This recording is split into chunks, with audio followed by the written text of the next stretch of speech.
My name is Louise van Schijk. I'm head of unit at the Klingendael Institute, and I've published on the Dutch and EU role in global health. And I will be the moderator of this webinar of today on the role of global players in the field of global health.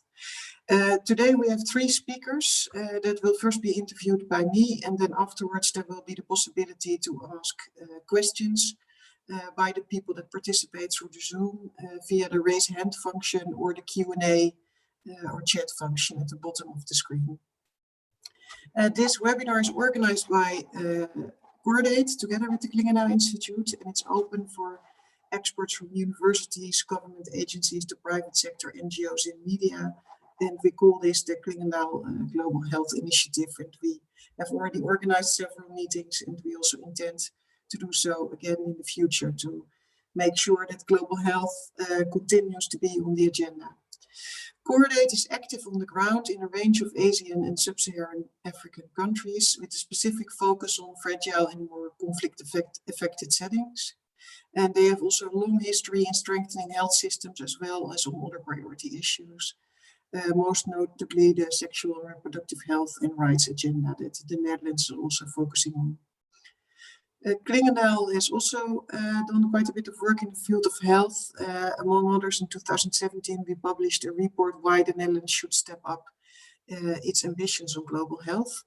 And now on the Klingendael website, you can find a coronavirus page with all our work on the geopolitical dimension and also on the European response to the ongoing crisis. And we're also in a process together with other European think tanks to consider how a more common European response to COVID could look like. The aim of today's webinar is to consider how different global players, actors in the field of global health are currently operating. What are the challenges they are confronted with? How have they adjusted their activities? And what do they still need in terms of expertise and also support by others, for instance, the participants of the Zoom of today. We have three distinguished speakers that share their thoughts with us. The first is Monique Vledder of the World Bank's Global Finance Facility. Then we have Anshu Banerjee from the World Health Organization, and Dan Peters of the Bill and Melinda Gates Foundation. So Monique, we're going to start with asking you a few questions. And you're going to talk about the challenge of basically financing health outcomes for women and youth in developing countries, and also how the COVID-19 has affected the impact of your work and of the Global Finance Facility. First, actually, we wanted to ask you to explain a little bit more what is actually the Global Financing Facility, and what it does the work of the GFF, as you call it, to do with the COVID corona crisis, how were you impacted by the current pandemic? Please. Great. Thank you so much, Louise, and thanks to Klingendael and Cordaid for organizing this important webinar. It's also great to see our partners from WHO and Gates at the seminar. So some people might know what GFF is, but others not. So I'll explain briefly before I segue and talk about COVID-19 impact. And so the GFF was established in 2015 at the Financing for Development conference in Addis Ababa.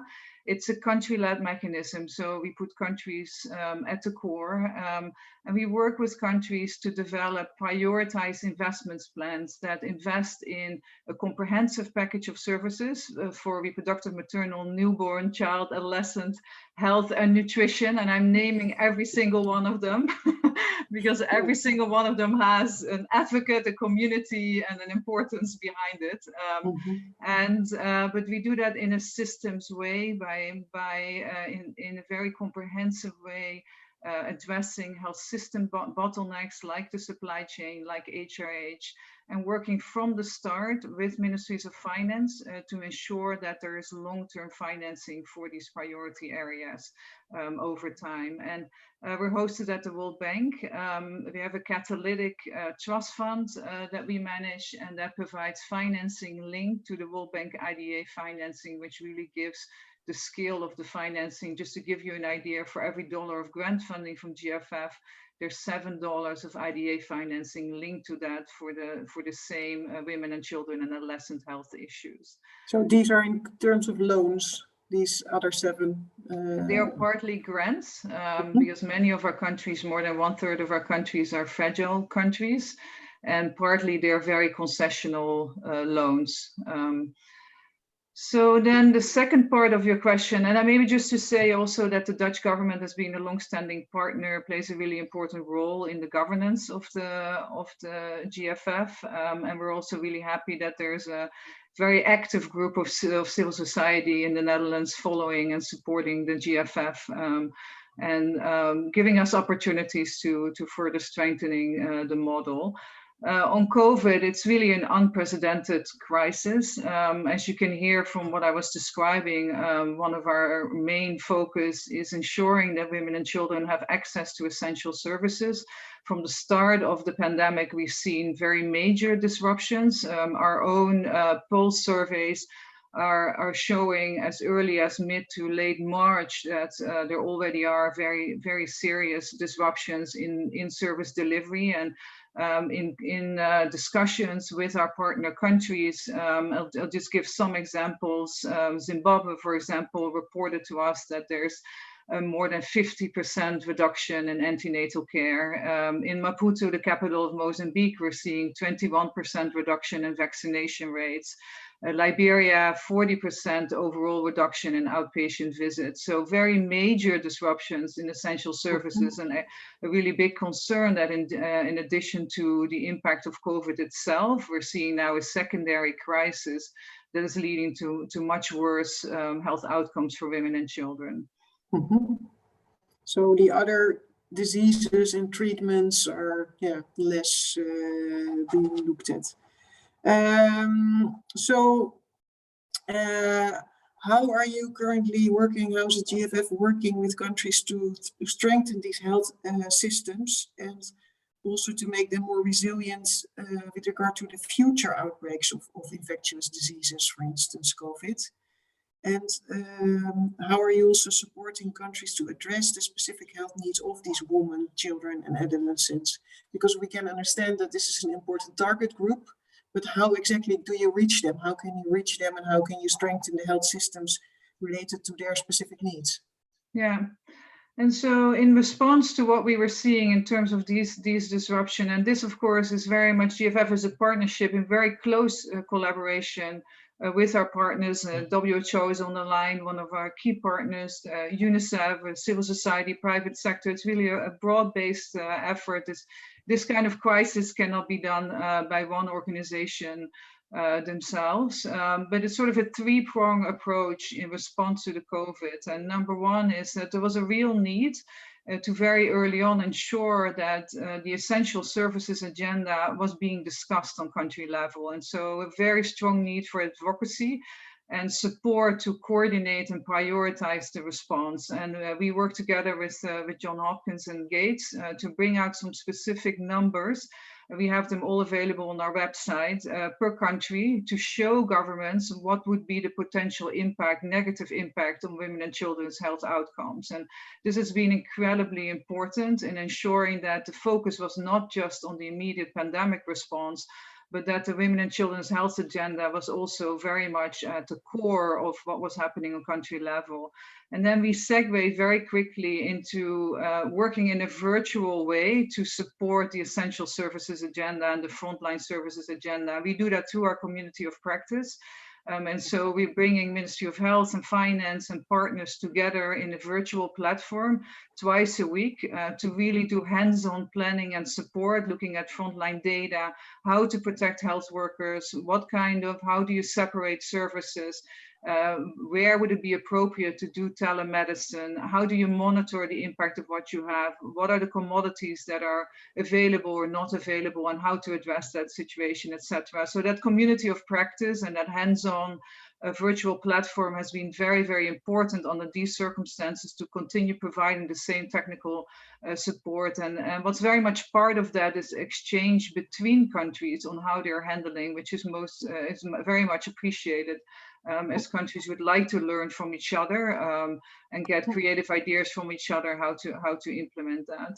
Then we're also looking at the demand side, and so there's a lot of fear to access services, and we're doing a lot in terms of messaging, behavioral change, etc.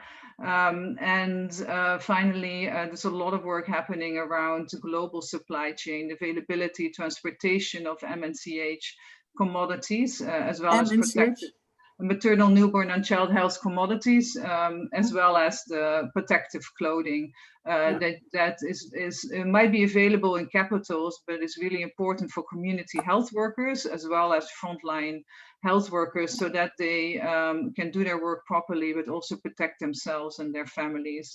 And maybe one other thing, you raised the issue of health systems, and that's so very much at the core of the way the GFF operates. It's a horizontal platform, and in its perspective on sustainability and capacity building, while we go along strengthening the health system and really looking at how to deliver that comprehensive high quality package of services and deal with strengthen the health system bottlenecks is very much at the core of the way the GFF operates.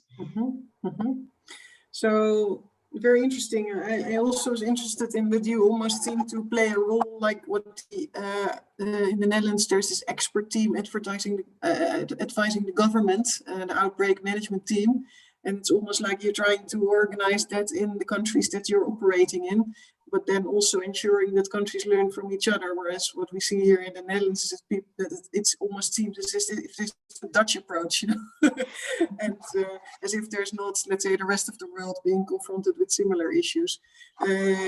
So I think that's really interesting. I wanted to ask if there are also specific challenges that you've witnessed during the pandemic that require also new approaches that you had not envisaged, that you had not thought of. You were already mentioning some creativity is coming up, and also how you collaborate with other actors, for instance, NGOs, to support national response efforts, because for everybody it has also become more difficult to work on the ground. Not everybody is there, and some people are stuck, and other people had to be repatriated. So how is this moving along? Yeah, so maybe to start with the last part of your question, I mean, the role of civil society has always been incredibly important in GFF. It's been work in progress in terms of the participation of civil society in country platforms, and we're really excited to see over time that it's getting better. But it was really striking when the pandemic happened that in those countries where there is strong civil society engagement, they were immediately present and advocating for the importance of maintaining essential services. And we're seeing much more awareness in those countries where civil society has been very engaged and proactive. And to further support that, we will be launching another round of our small grant scheme in the next few months, which we do in collaboration with PMNCH, which will have a specific focus also on that coordination and advocacy role of civil society in terms of the COVID response. And then two. PMSCH, no? The Partnership for Maternal, Newborn, and Child Health. Again, yeah. Global Health loves acronyms. And there's two other areas that I wanted to highlight here. One is that we're seeing some major challenges and weaknesses in the way the global supply chains are organized. And just to give you an example, the commodities for maternal and newborn and child health are for a large part produced in India, and because of the lockdown we're seeing major shortages in Africa. Obviously there's also transportation and other issues that are influencing that, and similarly there's a lot of competition for the production of and availability of protective clothing, and it's been hard for African countries to have access to that. And so we're looking with the private sector arm of the World Bank to see whether we can make investments in local production of those commodities that are necessary for African countries to be able to respond appropriately. And that's a medium to long-term effort that I think will really shift some of the dynamics in the global supply chain, which is incredibly important for the current, to address the current dependency that some of these countries have on very limited suppliers.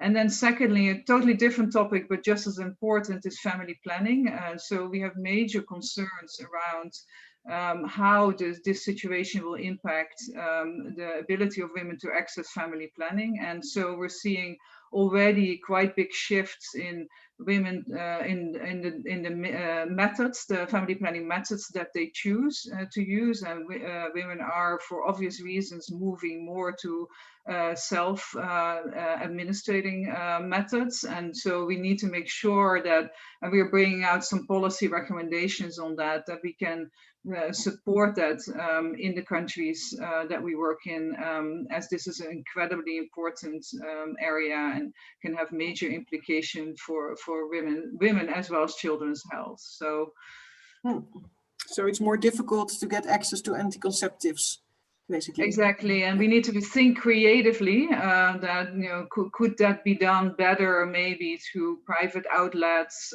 Are there different methods that women can use that require less medical intervention?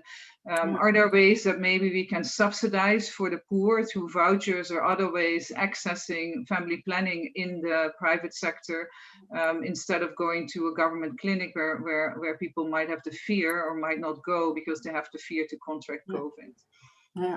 Yeah.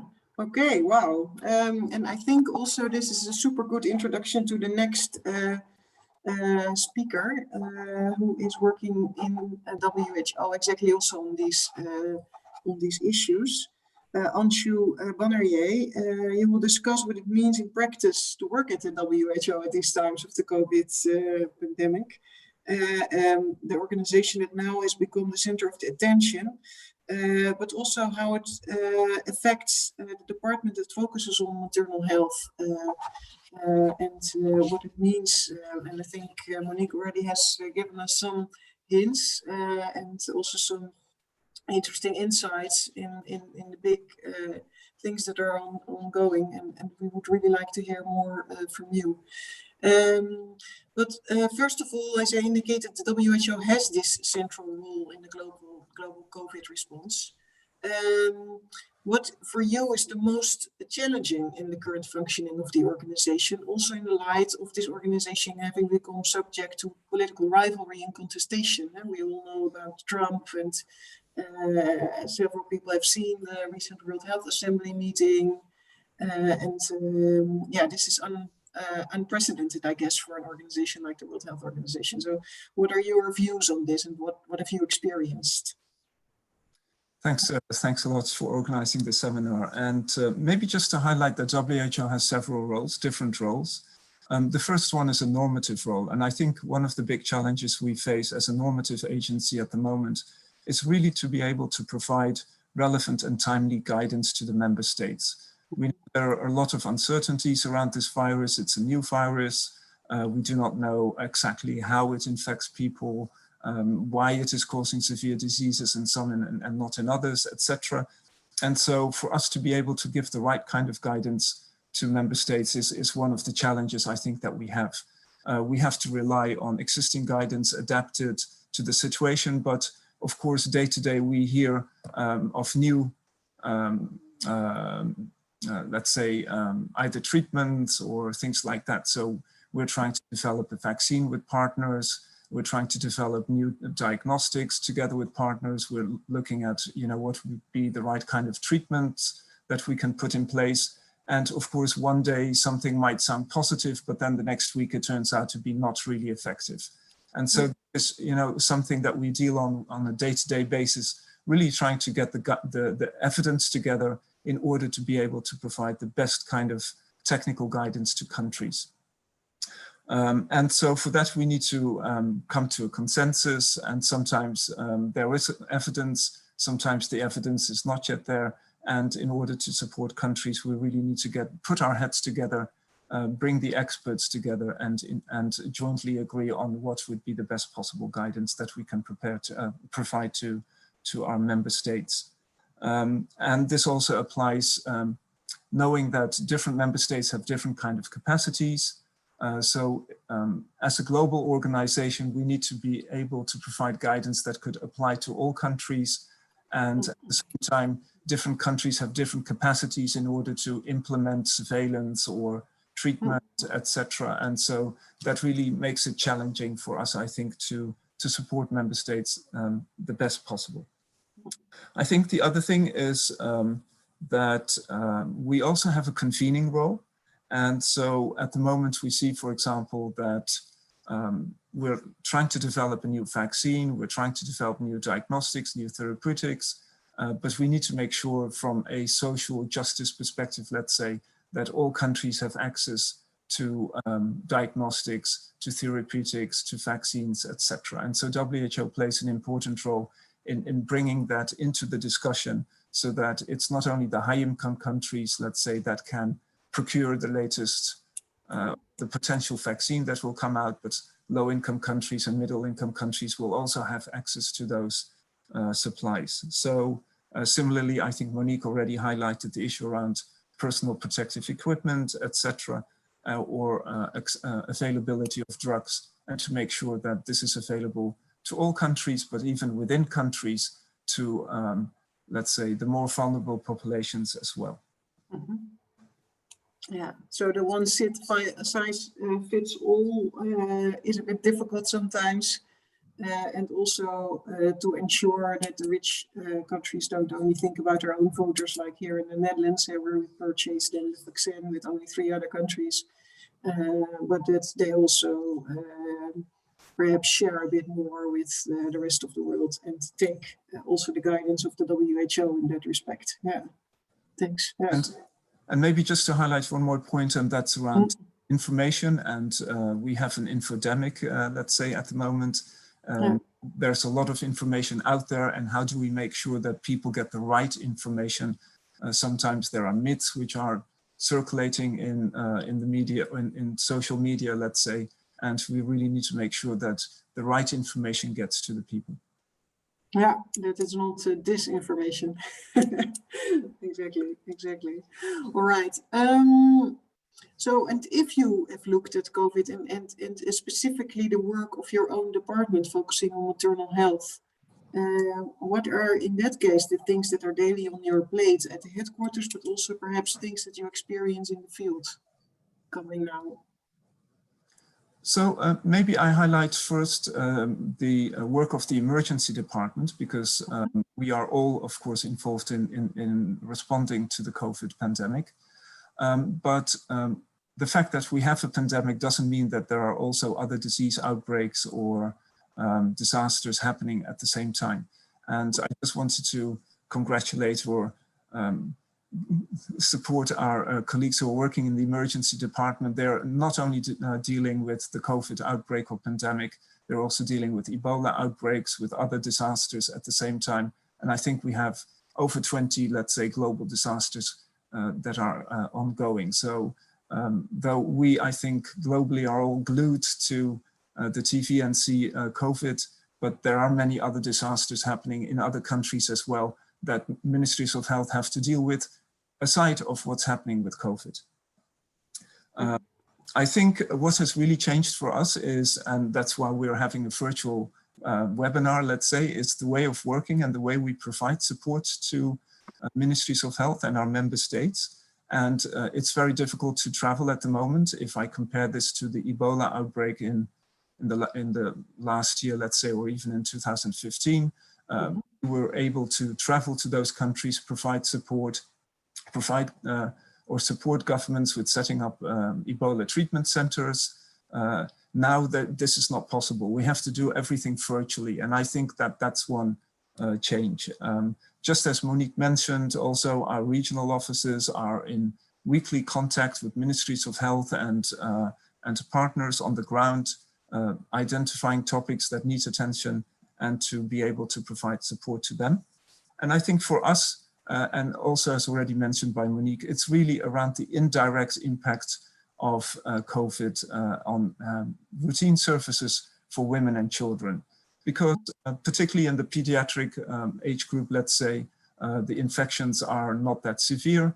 And so what children, and particularly in low-income countries, and mothers and women will suffer from is the impact of COVID on routine public health services. And I think Monique has already highlighted some of those.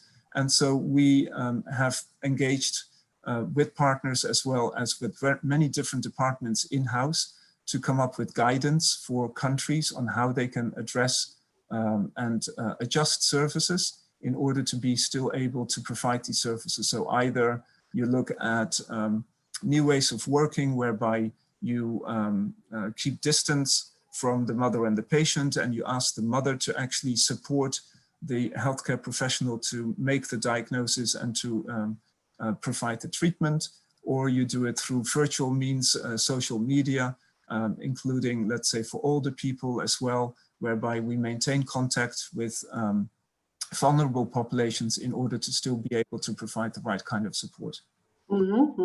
Yeah. Also, this whole issue around schools, should they be closed, should they be opened, etc. And so those are things that we're looking into as well. And as you mentioned earlier, I think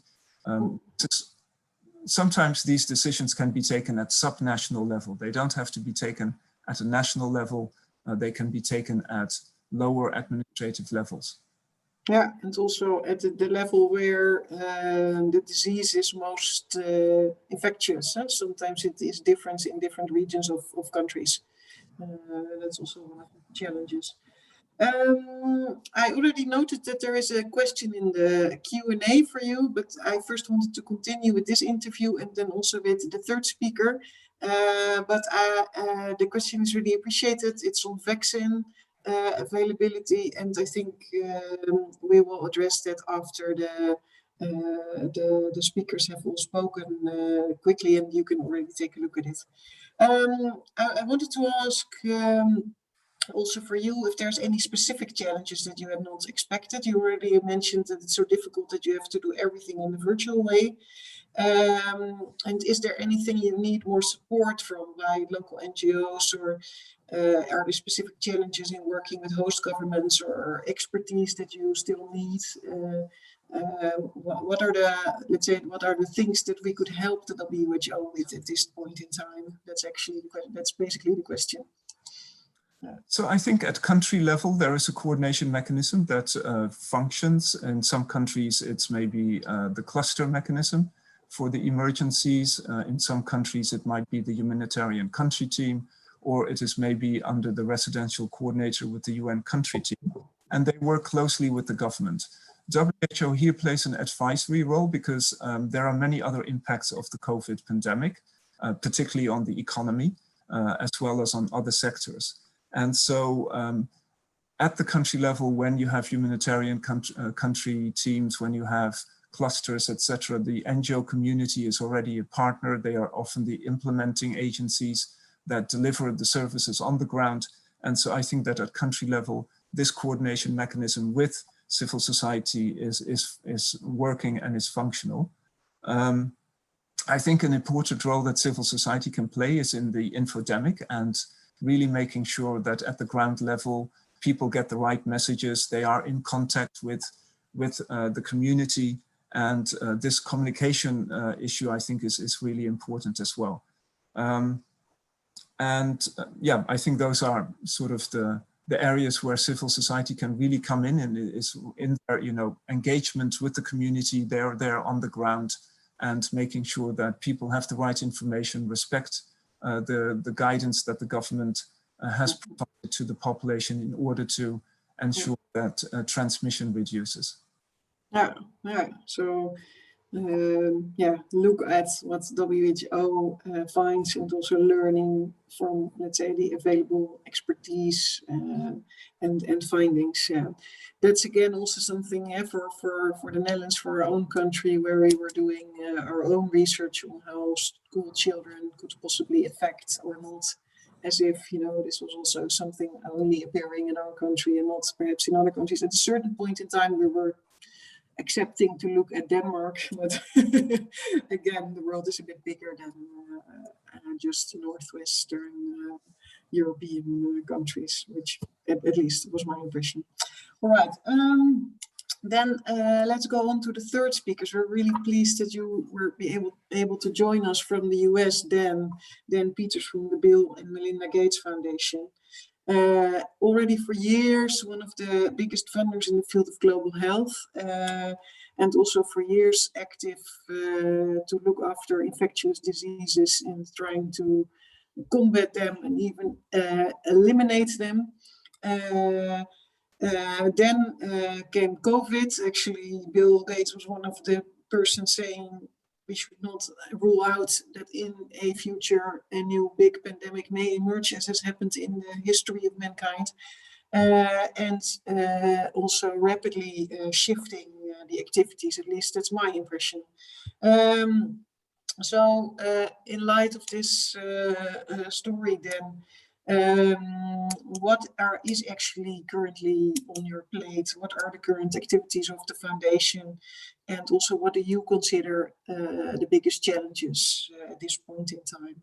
Please, the floor is yours. Great.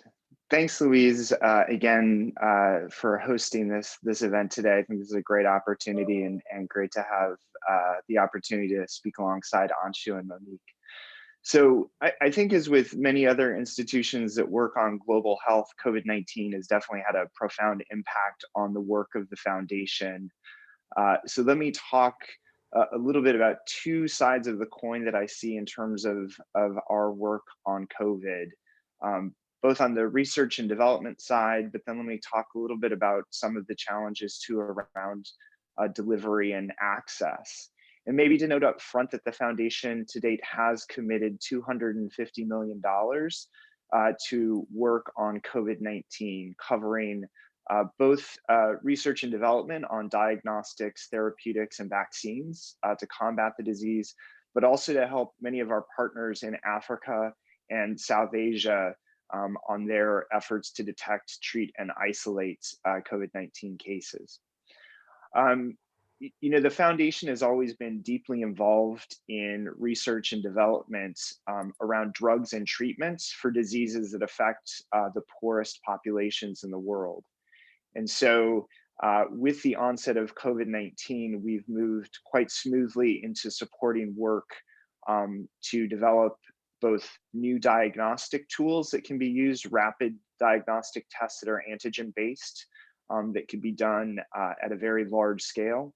We're working on therapeutics, both looking at existing compounds and how those could be repurposed to treat COVID-19, as well as potentially the development of novel compounds that could be used against COVID-19.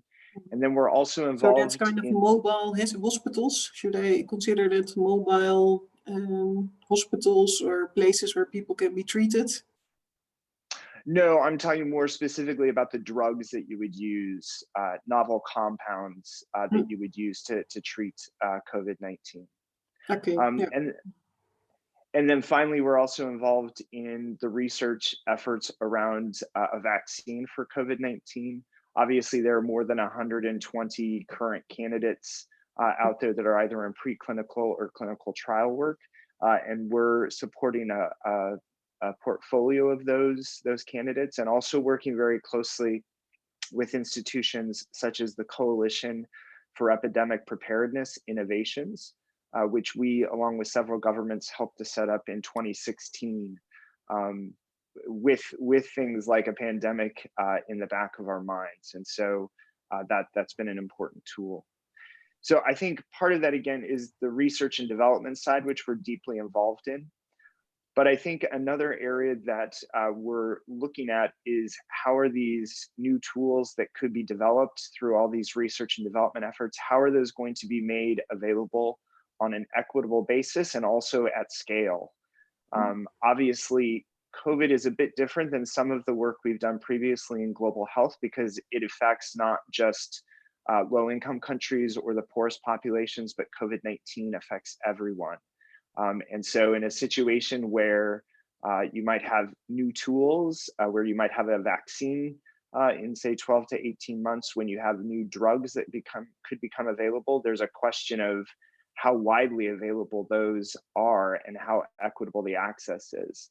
So I think this is an issue that we're certainly spending a lot of time thinking about and working with other partners, such as the WHO or the World Bank, CEPI, Gavi, pharmaceutical companies, to think about how do we not just discover these tools, but really scale up their production so that they're widely available. So I think that's a big part of what we're doing right now as well. Yeah, because that's also one of the challenges. Even if you have a vaccine, then how do you make sure that you produce it for the world population, and also that it's affordable for countries and peoples to have access to it. So I think you already alluded to it, but maybe you can say also a few more words on how COVID impacts on your ongoing activities. So you have a lot of work on TB, on different diseases, also a lot of approaches on data use for medical reasons. So how is this pandemic impacting on this ongoing work in the field?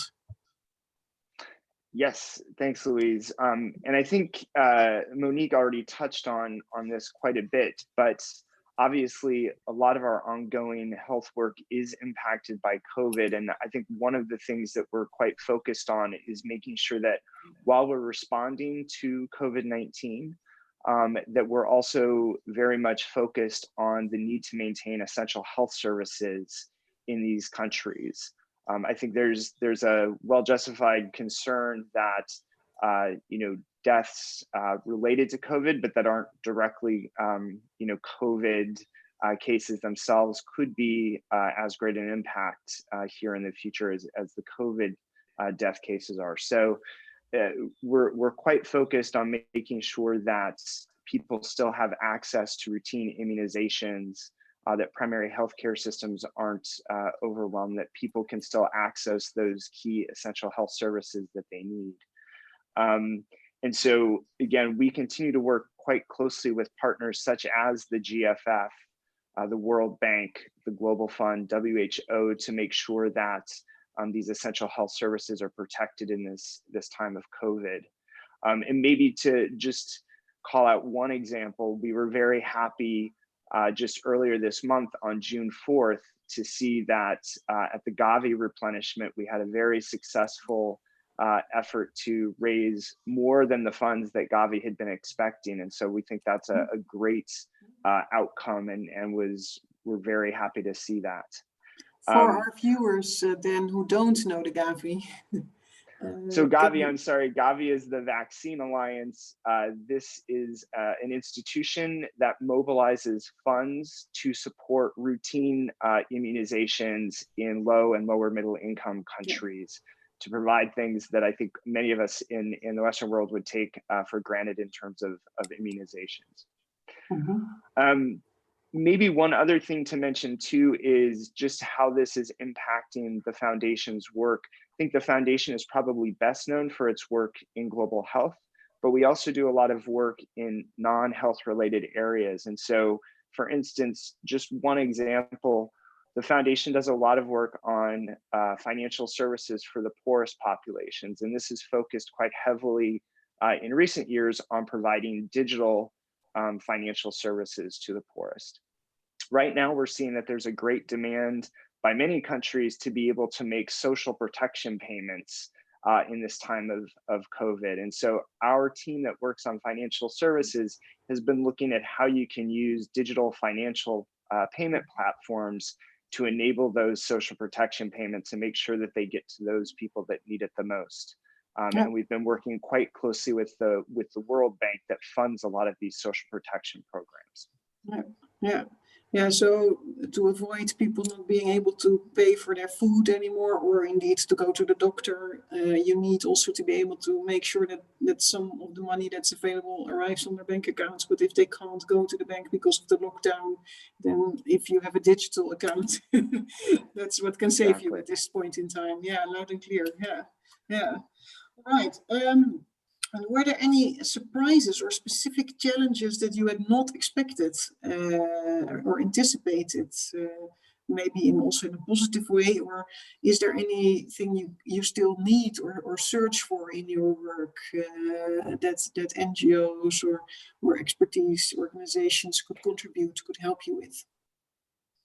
Yeah, so let me talk about, I think there are many surprises to COVID that we could all talk about. Maybe one thing that I'd really like to emphasize right now that's been so far a positive surprise for the foundation, and Louise, maybe I can provide you a link to this article that we've just put out this week.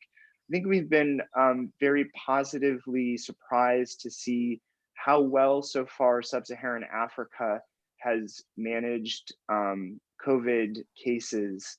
When you look at the numbers in Sub-Saharan Africa, although they're rising, and there are certainly questions about the level of testing and whether there might be undetected cases, the fact is that Sub-Saharan Africa has performed very well. They've moved quickly based on previous experience with things like the Ebola crisis to really manage the COVID outbreak.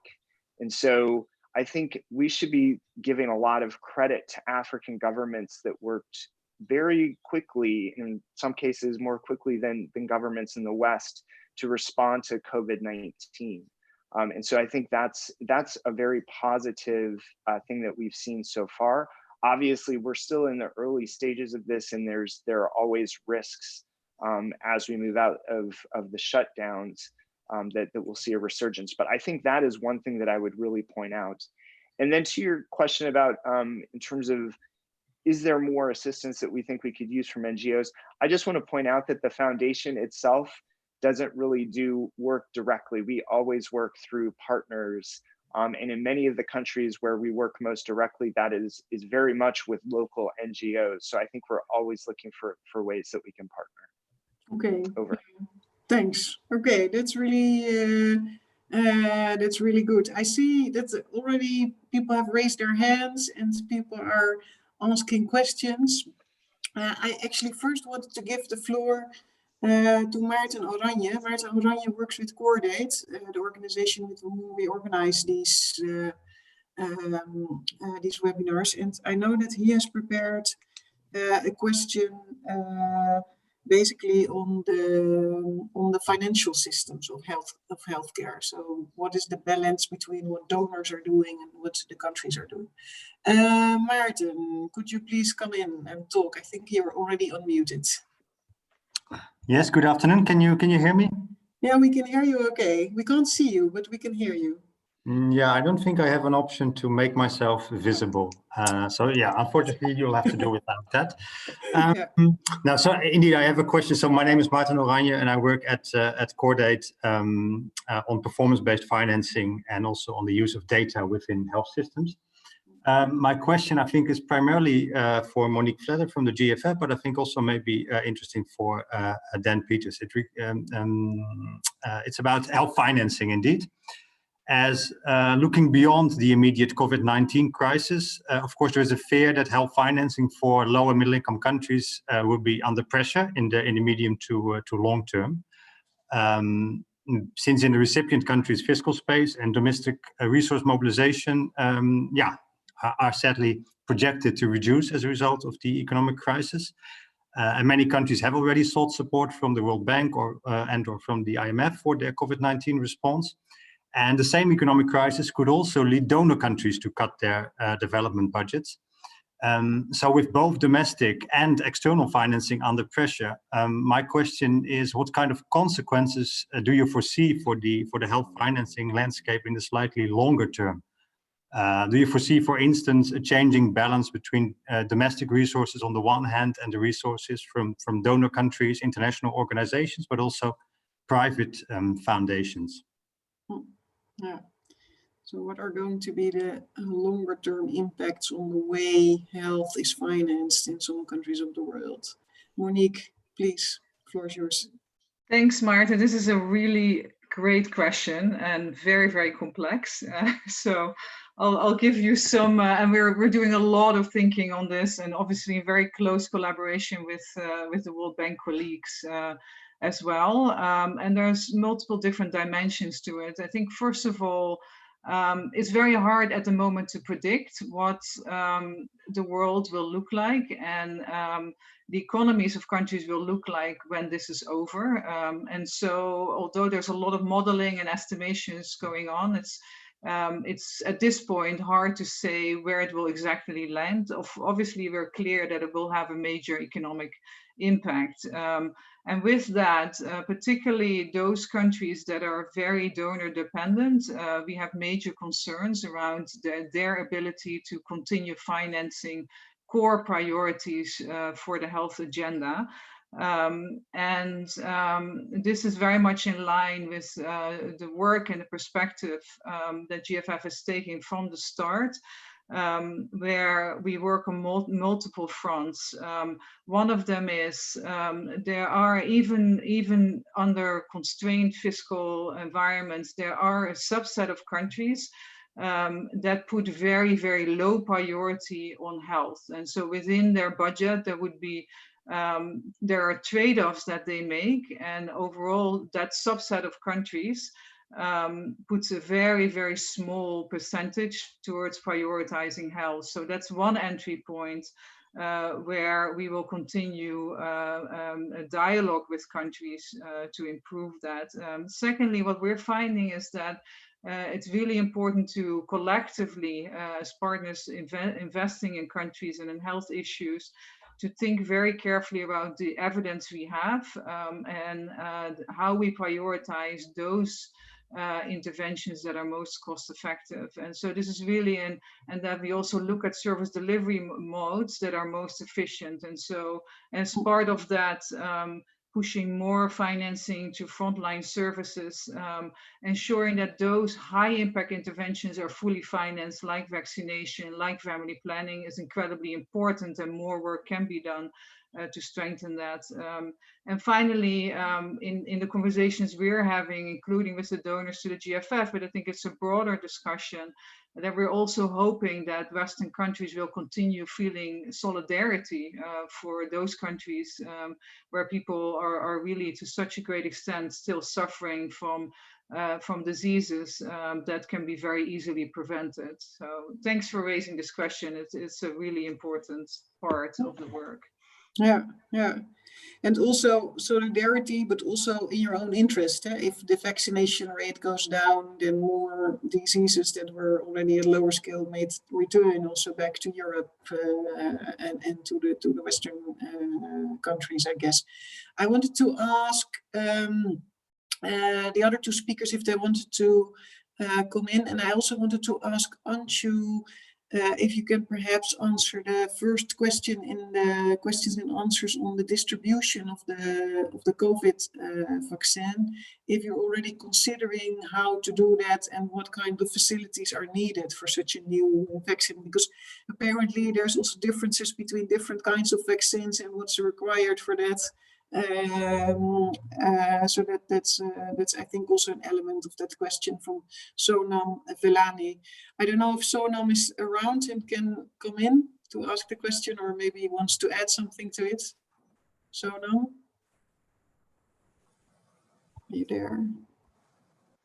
Ah, I see Sonam still muted. There we go. Are you able to hear me? Yes, we're able to hear you. Okay. Yeah. Please, maybe you can introduce yourself and also maybe from which organization you are. Sure. And thank you again to all the different participants. It's been very enlightening. I'm Sonam Velani, and I lead global partnerships at a company called Zipline. We use drones to deliver life-saving medicine in Rwanda and Ghana, and actually just launched in the US a few weeks ago, and work very closely with the Gates Foundation, which is actually funding an impact evaluation of our work in Ghana. And my question was around, the COVID vaccination distribution challenge, which I think many of us are thinking about. And of course, there are significant cold chain requirements and manufacturing constraints and a whole host of other challenges. But how are you thinking about sort of the distribution of these vaccines when they enter international ports, when they enter a country, and getting it out to the last mile, given the significant supply chain challenges that we see already with regards to, all sorts of other medical products, and getting to the last mile? And how do you see, how are you going to be working with countries to finance that operation? What are different models that, that these players are looking at? And I'm just curious to learn more. Yeah, okay, thank you. I'm not sure, if all the details of the questions can be answered, but for sure it's an important one and one that we really need to think about. So Anshu, perhaps I can give you the floor. Thanks, and maybe I just pick up on the previous question and first, and I think indeed that's important, because what we see already now with the COVID and the reduction in essential public health services, let's say, is going to mean that we'll have actually more deaths in children under 5 and more maternal deaths than we had last year.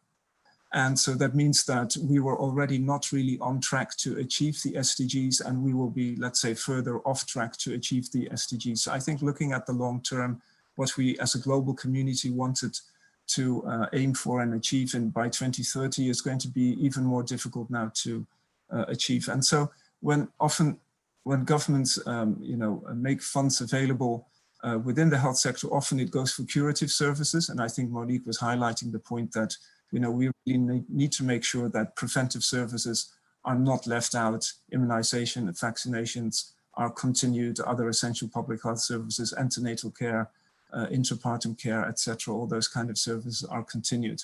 And that maybe leads into this question about immunization. So recently, in the last month, we have set up a partnership that all the partners here on the call are part of. I think that's the ACTA, which is the Access to COVID Tools Accelerator. And it has 4 different work streams. One is to look at the development of new diagnostics and how to make those available. The second one is the development of new vaccines and how to make those available. And the third one is how to identify new therapeutics or do research around possible candidates that could have impact, existing drugs, but that could have an impact on reduction in mortality and morbidity around COVID, and how to make those available. So for example, this week, the trial from the UK showed that dexamethasone has 33% reduction, results in 33% reduction in severe cases of COVID. And the question now is going to be, how do we make sure that this is going to be available equitably throughout the world, and we don't have one country that buys up the whole supply, let's say, and how could we potentially increase the production of this drug? So for vaccines, similarly, this ACTA, this partnership, let's say, of Gates Foundation, Global Fund, Gavi, GFF, WHO, UNICEF, everyone is part of it, really looking at some of these key questions on how to make the new tools that are going to come out, how are we going to make them available? And they have a work plan for this year and for next year, really looking at now what are the new things that we can identify. And next year it would really be around how do we scale it up and make it available. So if we have a vaccine by December, what should we already do to support countries, etc. Now, I must say that many low-income countries, for example, have tremendous experiences with conducting national immunization campaigns. They have done this for polio, they've done this for measles, they've done this for yellow fever outbreaks, they've done this for other diseases, cholera. And so they know how to do this and how to conduct a mass campaign. They know exactly what it costs. They know exactly what they need to put in place, how many people they need for that, what kind of communication campaigns they need to do, etc. So I think, as Dan also referred to, Gavi got additional funding to what they were expecting, also to help with setting up, let's say, campaigns and introduction of a potential new vaccine into country supply chains and programmatic implementation. So there is indeed a lot of thinking and work going around this. Okay, thank you.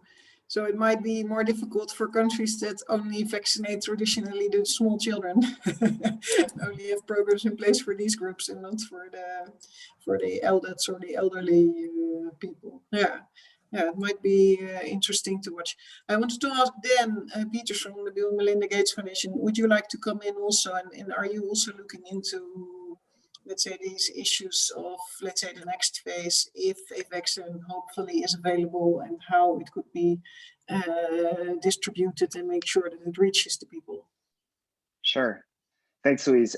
Maybe just to go back very quickly to Martin's question too, just I agree with everything that Monique said. I think maybe one positive thing to draw out here again is the very strong global solidarity that we've seen over the last year in terms of Western donors providing funds to some of the very key global health institutions. So successful replenishments for the global, for the GFF, then for the Global Fund, and then for Gavi. Those all were very positive stories. And so I think even in a time of COVID, when I agree there are lots of questions about how this is going to impact donors, I think you at least see very strong commitment to those institutions. So I just wanted to make that positive point. I think Sonam's question on the delivery of vaccines once they become available is a key question that I think we're all wrestling with. I agree with Anshu. One positive thing is for many low-income countries, they have experience with mass vaccination campaigns, and we're potentially looking at COVID at the largest vaccination campaign in history. So I think that will be a challenge. I do think we're still early in the process, and there are so many hurdles to get over in terms of developing a safe and effective vaccine that we're just starting to wrestle with some of the challenges that would go along with actually delivering the vaccines in country. I think a couple of things, Sonam, you mentioned things like the cold chain requirements. Some of these vaccines, if they are safe and effective, are unlikely to be particularly appropriate for low-income country settings just because of some of the technical requirements. So if you look at something like Moderna's vaccine candidates, that seems much more likely to be deployed in high-income countries. But nonetheless, I think we're looking at all of these challenges across, the supply chains within vaccines. How do you scale up the manufacturing capacity? Frankly, is the biggest bottleneck that we're seeing right now. How do you produce billions of doses of a vaccine without, again, reducing the manufacturing of other key routine vaccines that we continue to need to produce? Like that is just a huge challenge right there that we're and many other partners are wrestling with right now. And then we will have to eventually get to how do we deliver this effectively in countries. So I think those are all things that we're wrestling. And I would agree with Anshu too, that we see one thing to mention here is on the ACT Accelerator.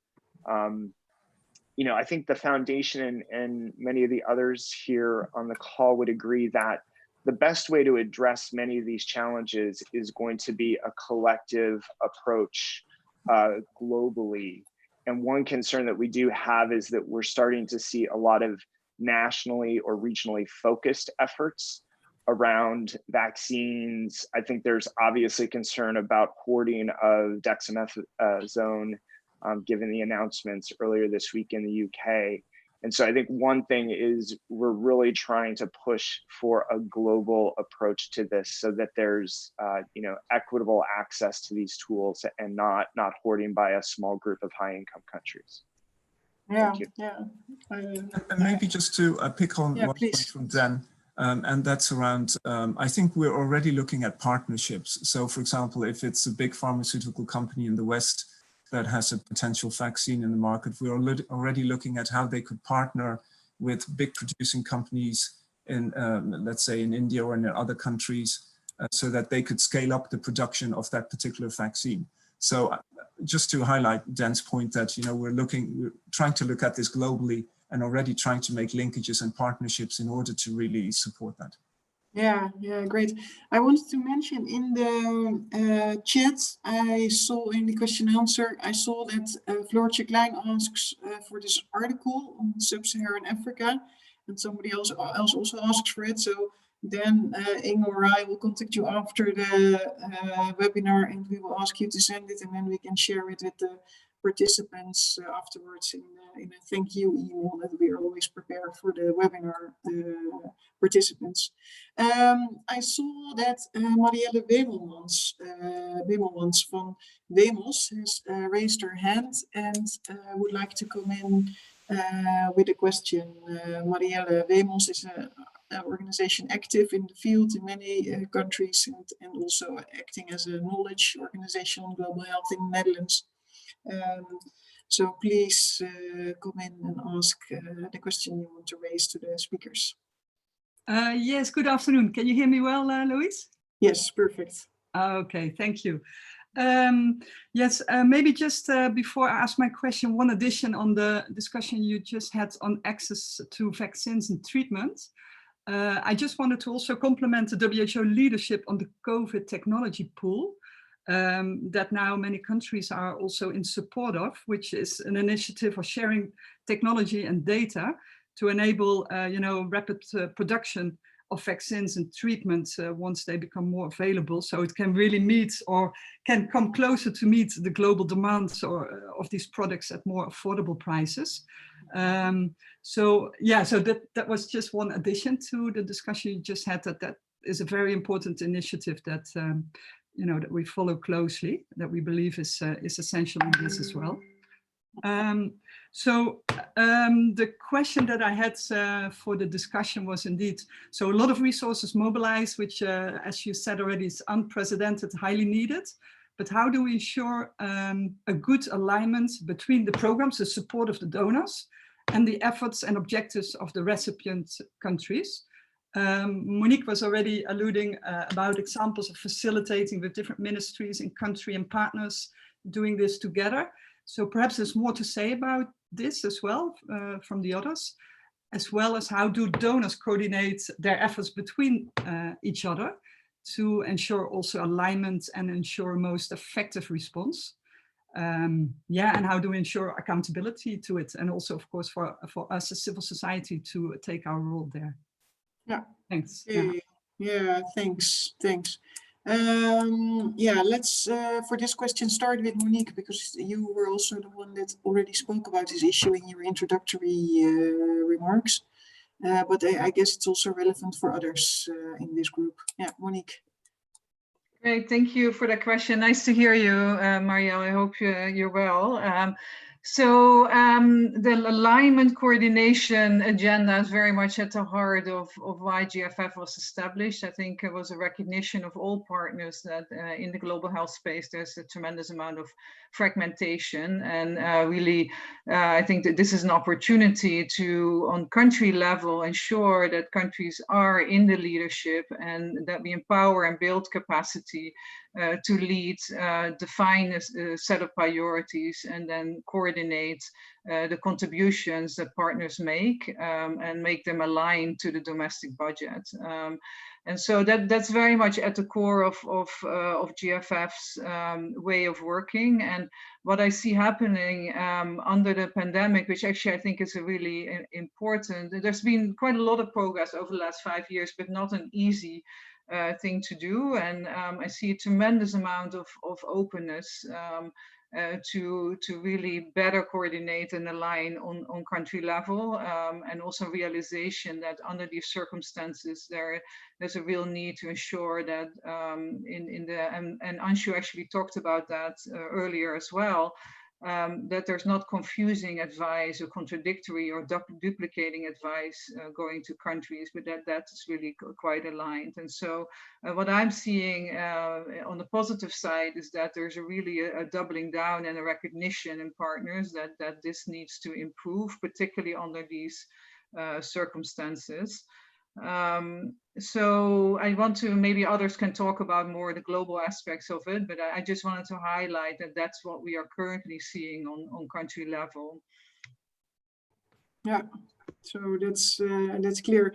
I think it means in practice a lot of online coordination meetings probably. And I know that Anshu just came out of another meeting with all his country teams on the ground before he joined this webinar. Would you like to add something on the specific question about donor alignment, Anshu?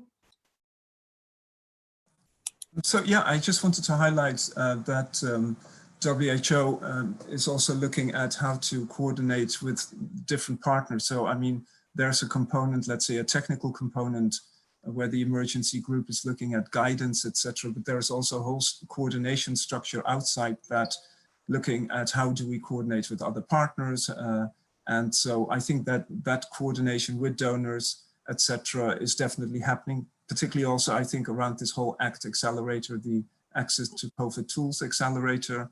But I think also at country level, these coordination mechanisms are often replicated at country level, let's say, where all the partners jointly discuss with the government what the priorities are to invest in. So I do think that that coordination is taking place. So on paper, it works really well, but then in practice, everybody wants coordination, but nobody wants to be coordinated. That's usually my experience. Yeah. Dan, would you like to come in on this issue and add something? Because of course, you are not a traditional donor country, but you are a big player in the field of global health, and you're also linked to a lot of the initiatives that were mentioned and supporting these. Is there something you would like to add? Thanks, Louise. Not much to what Anshu and Monique have already said. I think we're very supportive of efforts at the country level to coordinate global health institutions and donors, and we think that's really where the rubber hits the road. So that's why we're very supportive of the efforts of the GFF, for instance, in this space. I think you can always talk about coordination at the global level. I think that's actually a less difficult challenge sometimes than doing it effectively at the country level. So I think I would just echo the comments that both Anshu and Monique made there.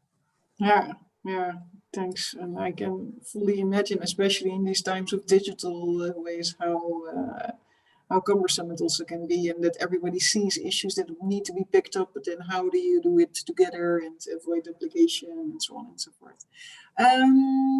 I think we're nearing the end of this webinar, and I still saw that Remco van der Pas has raised his hand. He is a colleague at the Klingendahl Institute, our senior associate fellow, has worked for years on global health questions, also a medical doctor by training, and has also just published another publication with us on the COVID impact globally. So we're always super happy that he's affiliated with us and that he's understanding all the abbreviations that you guys are using all the time in the global health world. Okay, Remco, please. Yes, I hope you can hear me. Good being in this webinar. And I also would, so I appreciate all the input that have been given and how to move forward. I just would like to also say something about the perspective, because our perspective can also be that we are not fit for the task, that actually we're failing quite a lot in dealing with an epidemic in many low and middle income countries, and that our health systems are not in place to do what we're all aiming for. And over the last 10 years and longer, we have somehow not managed to align and coordinate our efforts to make things happen.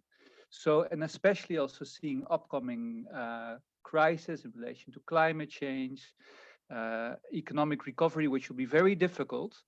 The question would be a little bit, and I ask it to Anush, but it's for everyone. It's how to reform, how to move forward. There are real geopolitical struggles at the moment.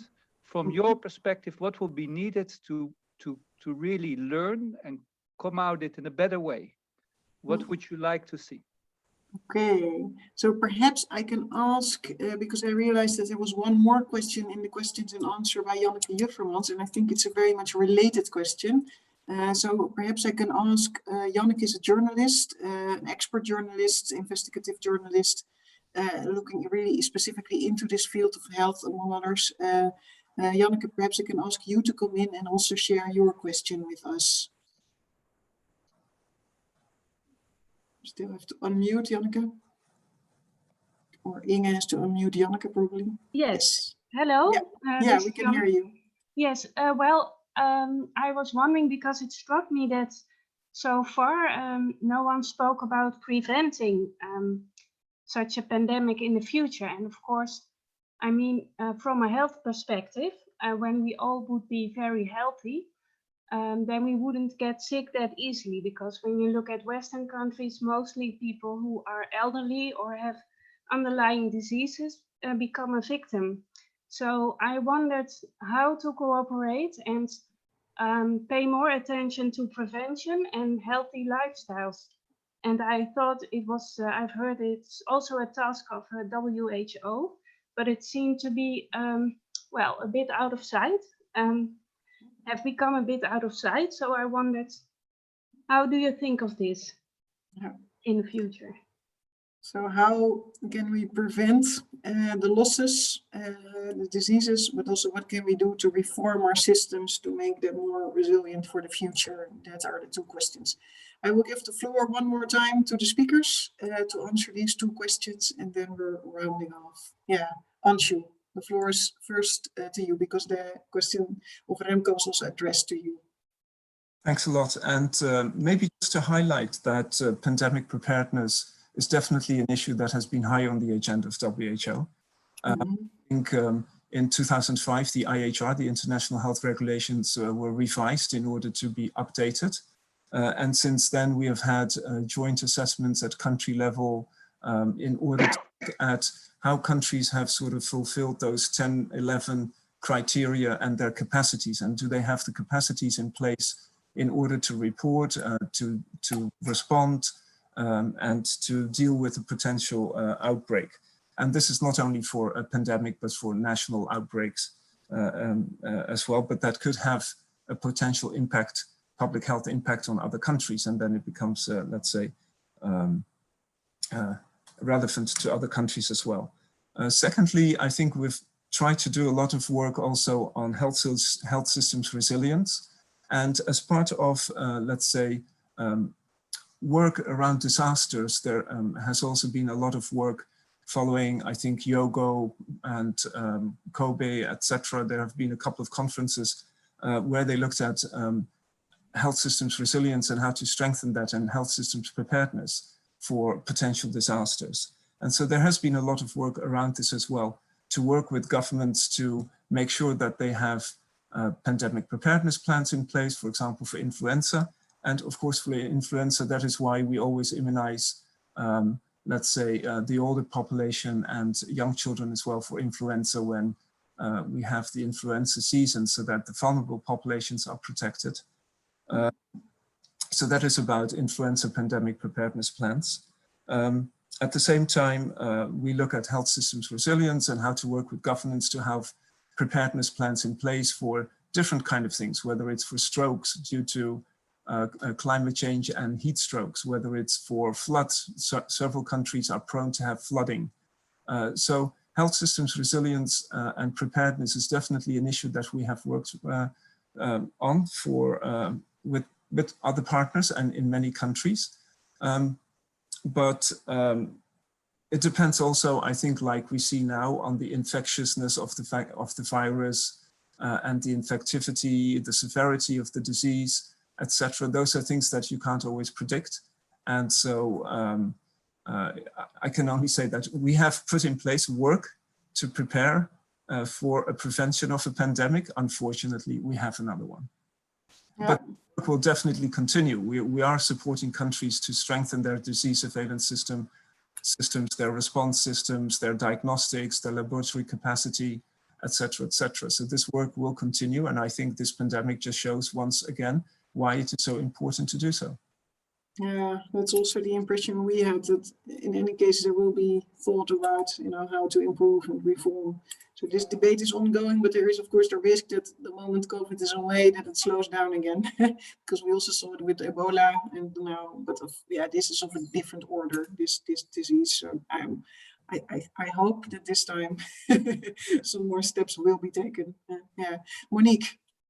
Yeah, I think this is such an important question, and I'm actually really excited we can end with this, because I think this is really showing in high income as well as low income countries the very deep weaknesses in the health system. And I think collectively, whether it's in country level or as donors, we have underfunded approaches that strengthen and support the system in the long term, and we have an opportunity to do that differently now. And my final point is that in many of the low-income countries, the way services are being delivered have not much changed over the last 30 years, despite developments in technology, etc. And I see this also as an opportunity to really think about a transformative way to make changes to the way we deliver services that can be really impactful. So thanks for asking the question. I think this is really our homework collectively going forward. Yeah, thanks, Monique. Excellent. Sorry, before Dan comes in, I wanted to make one other point, because Janneke asked about healthier lifestyles, I think. And I think this pandemic just shows that, you're at higher risk if you have certain comorbidities, obesity, hypertension, etc. And I think another point why healthy lifestyles are actually so important, and why prevention from a personal and from a public health perspective is so important. Yeah, absolutely. The last giving the floor is for you, Dan, to say maybe final words on these two issues. Yeah. No, thank you. Let me speak mostly to the question on pandemic preparedness, building off what Anshu and Monique have already said. I think obviously Bill Gates has spoken quite a bit about preparing for pandemics in recent years, and so I think this is an area of focus for the foundation. I think what I would say is, we certainly think there's already a lot of good normative guidance out there. Anshu mentioned the IHR updates. There have been lots of expert recommendations through bodies such as the Global Preparedness Monitoring Board, which is a joint WHO World Bank hosted expert group. I think but what we've seen obviously is varying reactions to the pandemic across high income, middle income, and low income countries, just very variable outcomes. So I think most of this is less to do with expert recommendations, normative guidance, and it's really a question of political will in terms of taking the steps that are clearly needed so that we are prepared for the next pandemic. So I think a lot of this is a political challenge. Maybe the one thing to say is, I do think in low income countries, in many cases, there are going to be resource constraints. And so just to speak again positively about some of the global health institutions, for instance, the World Bank through its concessional lending arm, IDA, has been funding more support for pandemic preparedness in low-income countries. And I think also looking at the linkages between strengthening primary healthcare systems and how that feeds into pandemic preparedness. So I think there is still clearly a resource question that donors and health institutions can play in low-income countries on this question. Yeah. Thanks. Yeah, clearly. All right, thanks. So this is definitely not the end of our discussion or of our conversation on this issue. And I would really like to thank you for your contributions, for speaking in this webinar, also for the participants to staying with us, for the viewers on YouTube. We also hope to welcome you back in the future. At this point in time, it looks like at the end of August, we're going to organize one, especially on this issue of vaccines, development, distribution, fabrics, and so on and so forth. And and I'm already very much looking forward to that one as well. So thanks to everybody, and hope to welcome you back virtually or maybe in real life at the beautiful Klingendaal Institute in the future, and also on behalf of Cordaid. Thanks to everybody. Okay, bye-bye. Thank you. Bye. Thanks a lot.